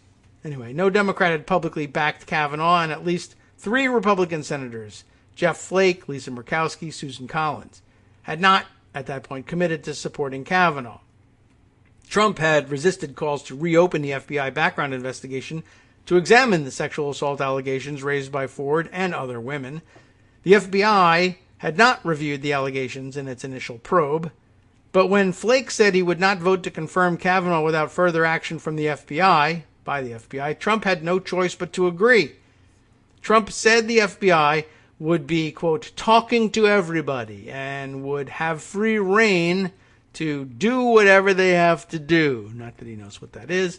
Less than a week later, the FBI completed its supplemental investigation, and Kavanaugh was quickly confirmed on a 50-48 vote. Republicans declared that the investigation found no corroboration of the allegations made by Dr. Ford or of another accuser, Debbie Ramirez. Flake and Collins, along with Senator Joe Manchin, voted to confirm Kavanaugh on October 6th. Murkowski voted present. But this week, last week really, we learned that the FBI investigation was mostly a sham, and the truth about the investigation was covered up for years. Not that many, but it does count as years. Now, first up, this section, the secret scope of the supplemental Kavanaugh investigation.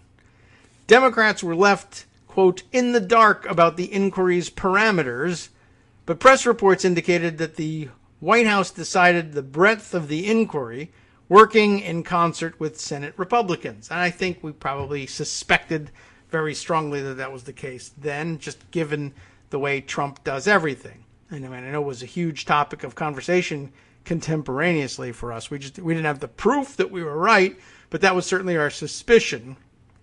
And lots of people expressed it. But Senate Democrats could only do so much because they require proof of everything.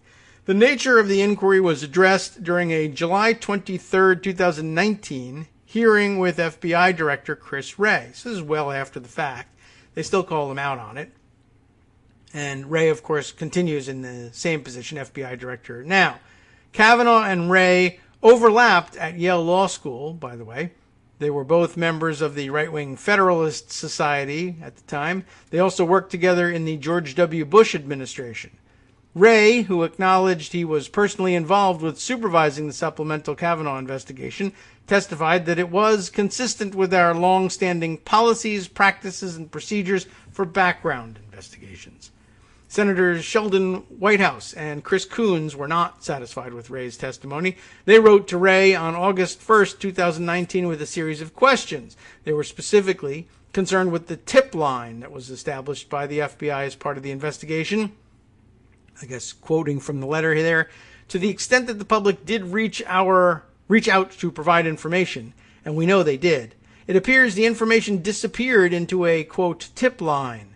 We still do not know how leads to FBI's tip lines were processed and evaluated, or whether they were processed and evaluated at all.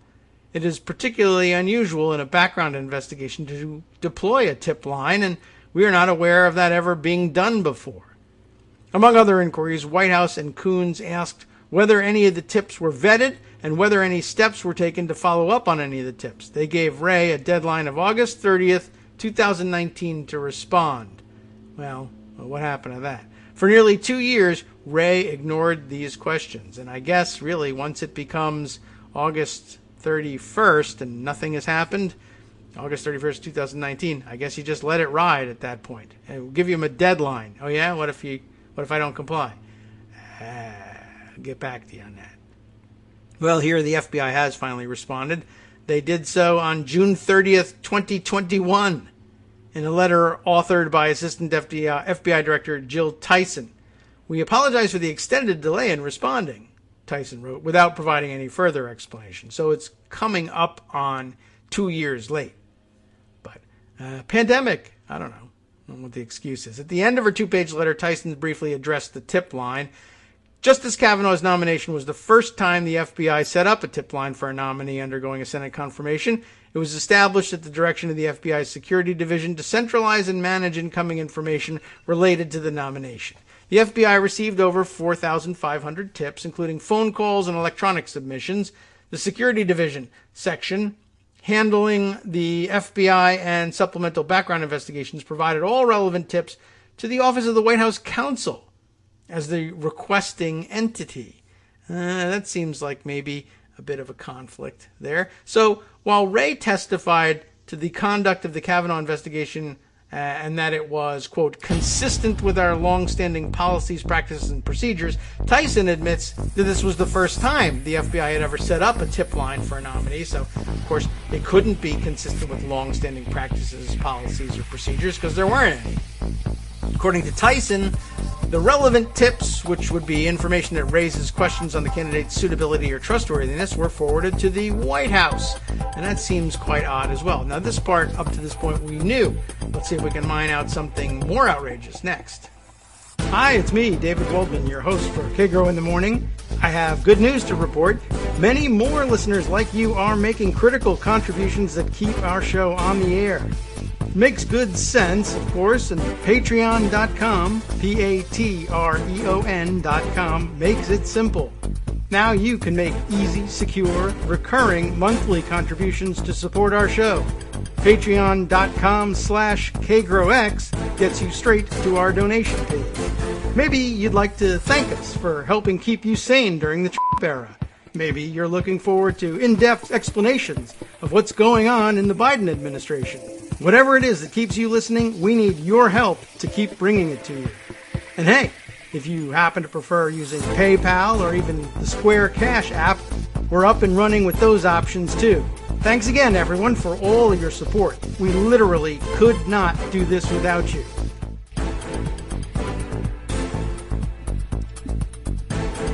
All right, welcome back now to the Kagro in the Morning Show here on Netroots Radio.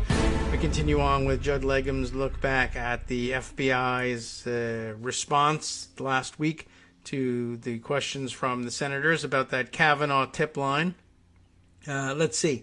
We were in the middle of reading, I guess, Jill Tyson's response to the letter, the belated response about how they handled the tips on the tip line.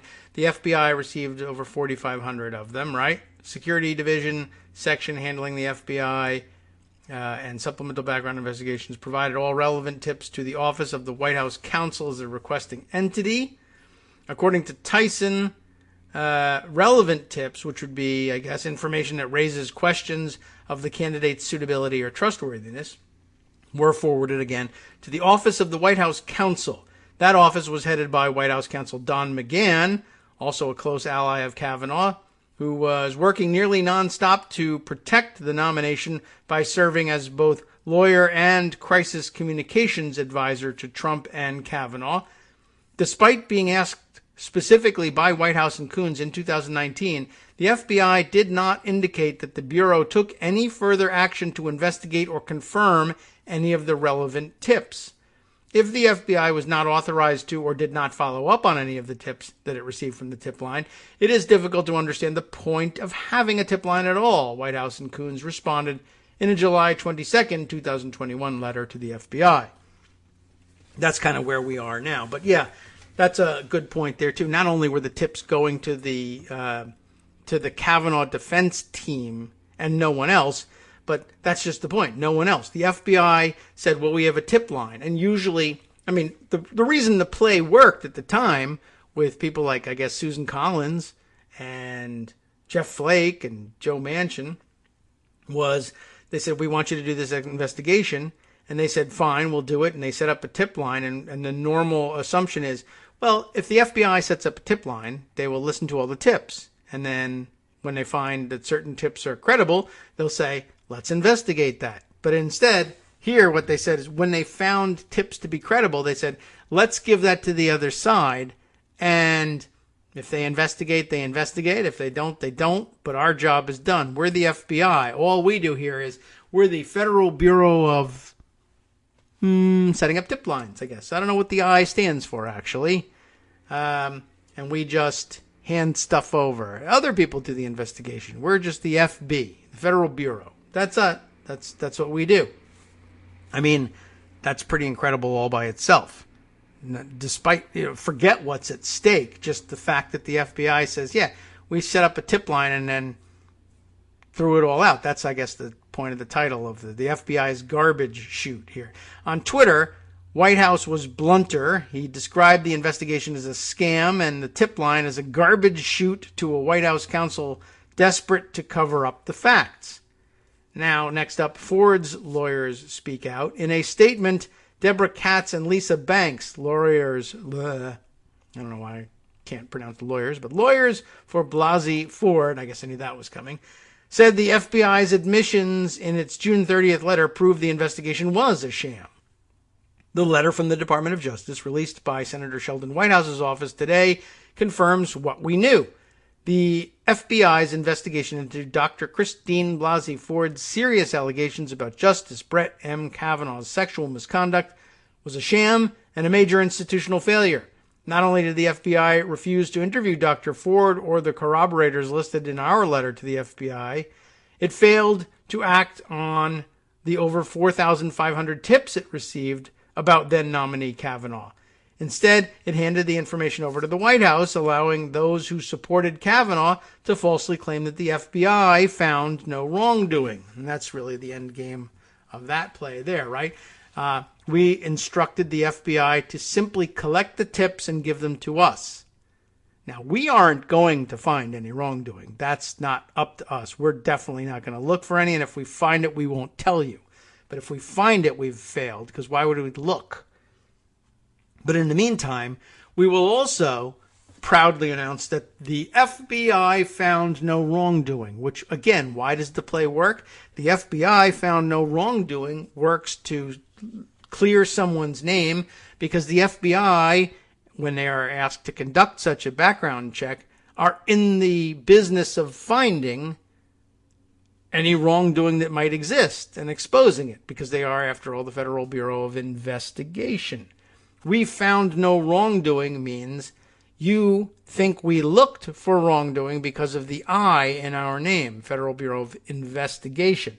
The fact that we didn't find any wrongdoing must mean that we looked and found none, which is a lot more compelling than we didn't do anything and we also haven't found any wrongdoing. We spent the week napping and found no wrongdoing is a different idea than we spent the week doing what the name of our bureau implies, investigating, and found nothing. We could be lying. We investigated, and now we lie about, what we found. But we ain't lying if we say we didn't find anything, if we also didn't look. But they were relying on the fact that most people think the FBI eyes, and they don't. At least in this case, they didn't.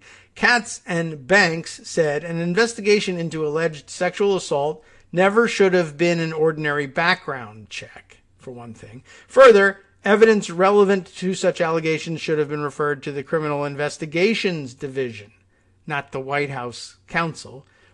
Wray, the lawyers said, must explain why he hid the ball. The right-wing response, summarized next, conservative media, which dismissed the allegations of Blasey Ford and other women in 2018, were quick to rally to the defense of the FBI, amazingly enough. In the National Review, John McCormick wrote an article last Friday headlined, Brett Kavanaugh Faces Another Round of Smears and Intimidation. McCormick argues that the 4,500 tips were not consequential because, quote, a summary of all the tips the FBI received was available to all 100 senators. This grossly distorts the value of the tips. The information provided to the tip line is not valuable on its own. That is because, by definition, tips are unverified. It's up to the FBI to take those tips, identify the ones that contain relevant leads, and follow up to establish facts. Here, the FBI identified the most relevant leads, but instead of following up, funneled that information to the White House. Senators were not in a position to follow up or evaluate the tips. The FBI report was reportedly 1,000 pages long, and only one copy was made available for the entire Senate, severely limiting the time any individual member could spend with the document. Members of the Senate were not permitted to take notes out of the secure reading room or discuss any of the details of what they read. Next up, why the FBI investigation into Kavanaugh still matters. Well, Kavanaugh has a lifetime appointment to the Supreme Court, and nothing the Senate discovers about the FBI investigation will change that.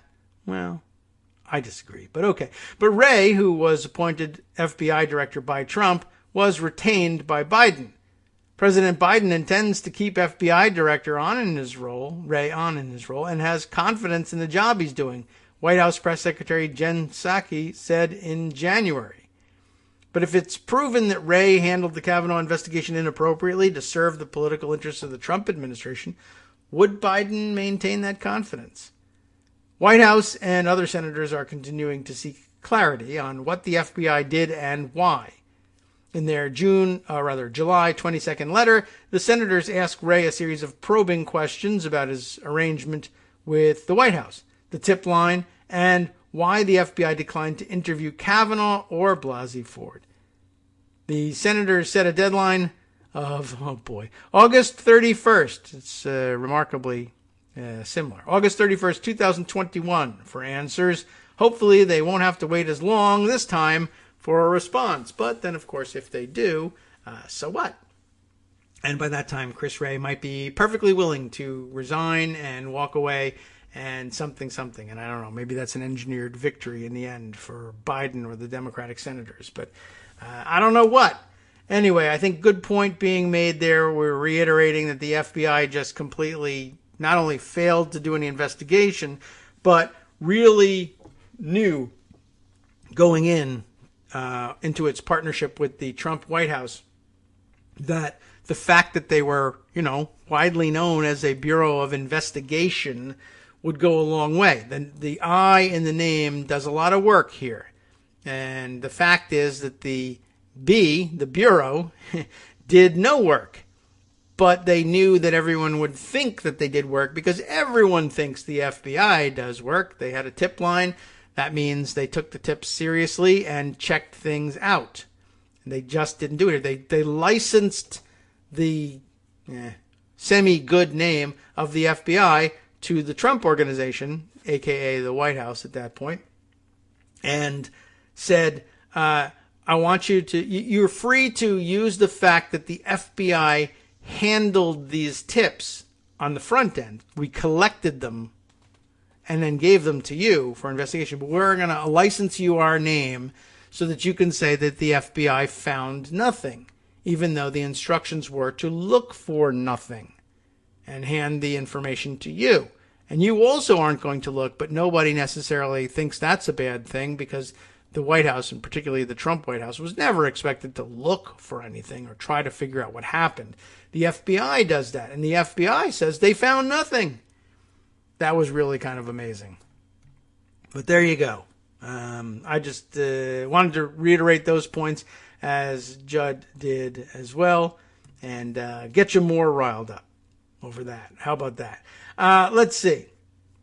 Other things too. We mentioned, Greg mentioned that Pelosi had appointed Adam Kinzinger to the January 6th Select Committee. That's important to note. Did we note, for the record, last week when... no, I don't think we actually read this piece, did we? No, I had the Hills report on the QAnon shaman. Is it shaman? I keep thinking that's the pronunciation for it, right? The QAnon shaman negotiating a plea deal, apparently, following a mental health diagnosis, according to reports. Rachel Scully wrote this up for The Hill end of last week. The QAnon shaman, a participant in the January 6th insurrection at the Capitol, is negotiating a possible plea deal, or probably having other people do it on his behalf, negotiating with prosecutors after prison psychologists found he suffered from various mental illnesses, his attorney said, according to the reporting of Reuters. That falls into the no ask Sherlock category, I guess. I mean, he was pretty obviously mentally ill on his face there. Face paint, shirtless, carrying a spear in a giant horned hat, And also, I think part of the act, demanding all sorts of special food and treatment while he was in prison as well, which I guess, ultimately, if he is in fact mentally ill as opposed to qualified to stand trial, then maybe some of this is justified. Anyway, the man, Jacob Chansley, was diagnosed with schizophrenia, bipolar disorder, depression, and anxiety by the Federal Bureau of Prisons. There's another federal bureau doing some work. Defense lawyer Albert Watkins said in an interview with the publication, all the more reason why he shouldn't be walking around with a spear, I guess. Watkins says the Bureau of Prisons diagnosis suggests that Chansley's mental state deteriorated while in solitary confinement at an Alexandria, Virginia jail. But I'd keep him in solitary confinement too if I thought he was that dangerous a guy. Not that the diagnoses alone indicate danger, but possibly danger to himself more than anything else. But then again, the thing he did and the weapon he carried while doing it, I have my doubts. Anyway, as he spent more time in solitary confinement, the decline in his acuity was noticeable, even to an untrained eye, he said. But keep in mind, this is the defense attorney here. He added that Chansley's 2006 records from his time in the Navy reflect a similar diagnosis. So, on the one hand, there's solitary confinement after having assaulted the Capitol. But on the other hand, he had those problems when he was a free man in the Navy anyway. In the past, Watkins has also said that his client has Asperger's syndrome. Maybe. Watkins has repeatedly condemned former President Trump, blaming him for Chansley's participation. He even compared Trump to Adolf Hitler, which you can't do, saying that the world had not seen propaganda like Trump's since Hitler. How do you like that? Perhaps never, like you've never seen before, except for Hitler. Chansley was first photographed inside the Capitol shirtless, wearing a horned headdress and heavily tattooed. He gets his nickname from his belief in the QAnon conspiracy theory, presenting Trump as a savior and Democrats as a group of Satanists, pedophiles, and cannibals. Just sort of manufacturedly laid out there. But, you might add that that last paragraph is also prima facie evidence of his mental illness, period. And that he's also got schizophrenia and bipolar disorder is just icing on the cake, I guess. Anyway, thought I would update you on that one. I think you had probably already guessed he was mentally ill, but we'll just, like I say, we'll add it. Let's see. By the way, in addition to having Kinzinger on the committee, I'll remind you that their first hearings are coming up. Stephen Dennis was tweeting over the weekend not only that Pelosi he started with the plan to ask Kinzinger to join the committee, but followed up that tweet and his Bloomberg News piece about it with the tweet a few hours later. That was fast. Pelosi has already not only asked Kinzinger, but he's accepted. And then a reminder, the 1-6 committee has its first hearing on Tuesday, tomorrow, and 2 Republicans joining 7 Democrats to investigate the insurrection, including Cheney. Is there any other information in his Bloomberg piece that's worth calling out? Let's see, is this one of the ones with the bullet points? No, he's a traditional writer. All right, well, I think we've kind of got the gist of it, the fact that he's accepted. Lots of people spent lots of time over the weekend pointing out how much political risk he's taking on in doing this. And that's true. And I don't think I had known how long he'd been serving in Congress. I thought of him as relatively new, but this does remind us he's spent a decade in Congress, a retired Air Force pilot in Afghanistan and Iraq. He's been in Congress since 2011, and he continues to serve in the Air National Guard. Again, the committee originally created to have 13 members. We're now up to 9. There are probably a few more Republicans that could be hand-picked by Pelosi to serve on the committee if we really felt like we needed to have more of them. No word in this article whether she has any plans to ask any of them. But remember, keeping those in mind, there have been a few along the way who might serve. Let's see. Other items of interest as we run out of time for today. Let's see. To open up some of these things. Oh, yeah, that's right. I can't remember.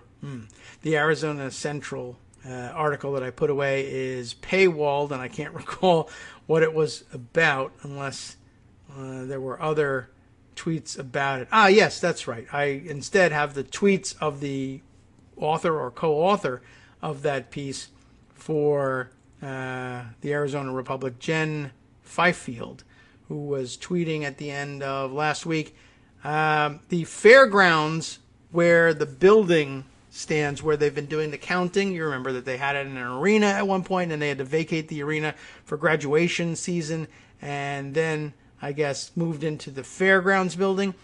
So the fairgrounds building where the ballots are being reviewed is currently leaking. Big rainstorms caused water to leak into the building, and I guess no word on what was happening to the materials in there. The audit team, if you believe them, Cyber Ninjas, says that the ballots are protected. The piece I wasn't able to read you from from Arizona Central there was the storm causes water leaks in building where Maricopa County ballots are stored, but no clear word on what's going on with them. She goes on to say there's another story coming in which she's been working on, and it was blowing up, and here we go. Let's see. Breaking news that was Friday the 23rd? This morning, the Arizona Senate's representative was blocked from entering the fairgrounds building where the audit is taking place. So, in addition to word that we've had lately that the Arizona State Senate was going to conduct its own study and its own count of all the ballots, even though they had already hired the crazy lunatics at Cyber Ninjas to do the thing, and they weren't getting, I guess, the results they wanted out of it, so they're going to count again. But in addition to this, it's gotten so crazy that the Senate's own liaison officer, its own representative, has been blocked from entering the building where the counting is taking place. Tension with the private companies running the election review is boiling over. That seems pretty interesting. The story is for subscribers only, as I mentioned, but she goes on to say that she and her colleague, Mary Jo Pitzel, reporting on the story, and that they found out earlier last week that Ken Bennett, the Senate representative, had shared initial results from the Senate's new ballot count with an outside group that's been critical of the Cyber Ninjas, and he did so without telling Cyber Ninjas, and I guess maybe that was what triggered their response, blocking him from the building. They called Ken about it, and they also called Karen Fan. That was yesterday afternoon, so I guess Wednesday, Thursday time period last week. This morning, Friday-ish, he was blocked. Cyber Ninjas told us that Fan's office made the decision. She didn't respond to their text asking about that. Fan says Bennett is still the Senate's liaison. She says, please read our full story for more, but I can't. So, we got that problem. I should see what she's up to. Is she tweeting anything this morning or in the last day or two about what's going on? No. Basically, the Friday thread was the last. So, still waiting to hear what exactly is going on. And Fan, I guess, siding with Cyber Ninjas over her own appointed, I guess she did the appointment, her own appointed liaison in this. Wow. So, yeah, it seems like they're kind of losing control of what's going on there in Arizona, and it's looking increasingly like it will be a huge embarrassment to Republicans everywhere. We'll just see whether or not, it results in anything. All right, let's see. I'll remind you of this thing. I guess since we did so much time on the pandemic at the beginning, we might as well close with the pandemic as well. This time, Eric Bohlert's piece from late last week, reminding everybody of this one, and this has been on my mind for quite a while now. Remember when Politico said that Ron DeSantis, governor of Florida, quote, won the pandemic? I do remember that. I keep a screenshot of that headline handy all the time. And of course, guess what? As with most things related to the pandemic, if you just wait and see, the story very frequently changes. Florida has become a COVID-19 debacle again, he reports. Now accounting for 1 in every 5 new cases nationwide, the Sunshine State under Republican Governor Ron DeSantis has emerged as a beacon of irresponsibility. Not that he seems to care. I will note this for the record, my own nightly observations about new case reports. when the vaccine really took hold, we were finding that new case reports in the main were coming in, even for large states with gigantic populations like California and Florida, to the extent that they would report at all, Texas, Illinois, etc., were all coming in, still high numbers, but in the hundreds, in three-digit numbers. That has changed, and the big states are all reporting now four-digit daily case counts in the 1,000 and 2,000 case range. Bad news, but not as bad as it has been. Florida, when it does report, has been reporting five-figure numbers, and the numbers are increasing day by day when they do report, to the point where I guess if the trend continues, we can expect to see Florida, if they choose to continue reporting upwards of 15,000 new cases a day pretty soon. Even as the other big states, even states like California with larger populations than Florida, are reporting 1,000 and 2,000 cases a day. There's something really explosive happening in Florida, and it's not that they are saving up their new cases over the course of the days when they're not reporting and reporting them all at once. Those are still, I think, daily counts. For if they skip 3 or 4 days and then report 15,000 cases, there were 15, 14, 13, and 12,000 cases on the days prior. They just weren't reporting them. And a lot of other states pretty much doing the same. South Dakota now way into this too. And I don't even know if they're reporting weekly anymore, South Dakota. I don't know that I've seen their numbers change even on a once a week basis lately. I don't know what's happening there. All right, I'll continue with Eric Bollert-Singh for just a couple more minutes before we wrap things up. Off visiting Texas recently, because he's the governor of Florida, to take part in more GOP photo ops at the border, of course. DeSantis often brushes off pandemic bad news. It's a seasonal virus, and this is the seasonal pattern it follows in Sunbelt states, he said this week. He blamed quote-unquote experts, he says quote-unquote experts, for criticizing the unvaccinated. The governor is busy, though, selling anti-vaccine merchandise like "Don't Fauci My Florida" t-shirts, which doesn't even make sense. Question: does the Beltway press care about the state's drastic COVID U-turn? This spring, journalists lionized DeSantis' supposed virus leadership. It was Politico that announced how Ron DeSantis won the pandemic. It's linked, of course, if you want to take a look. This after 30,000 Floridians had already died from the virus.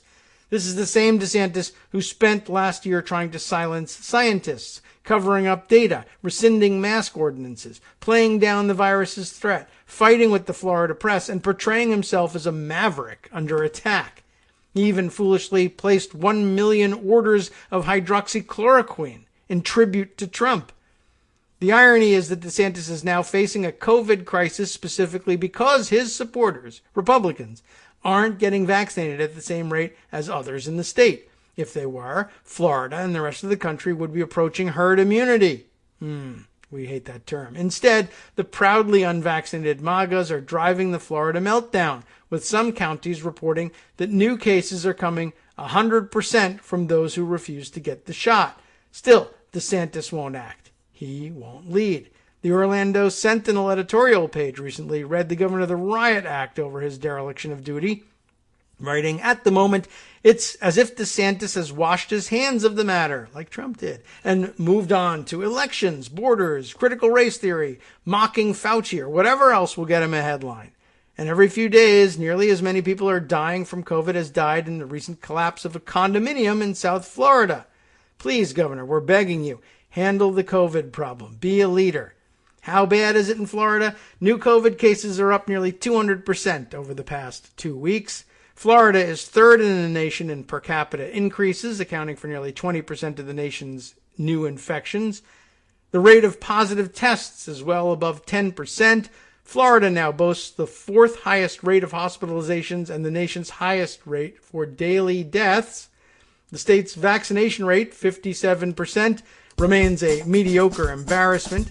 The Sunshine State has the second lowest rate of vaccinated nursing home workers in the country. All of this makes the media's torrent of DeSantis Valentines earlier this year look inexcusable.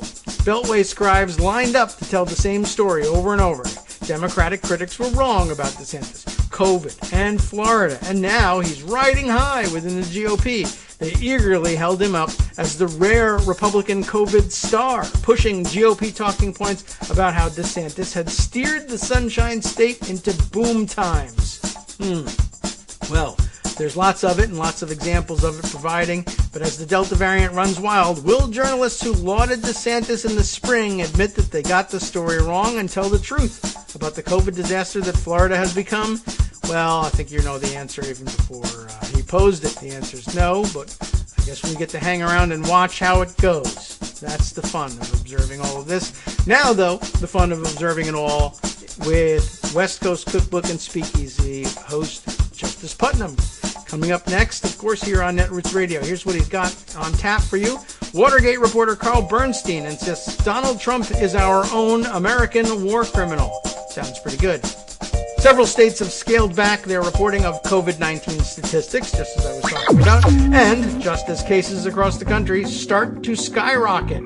So look out. From netrootsradio.com.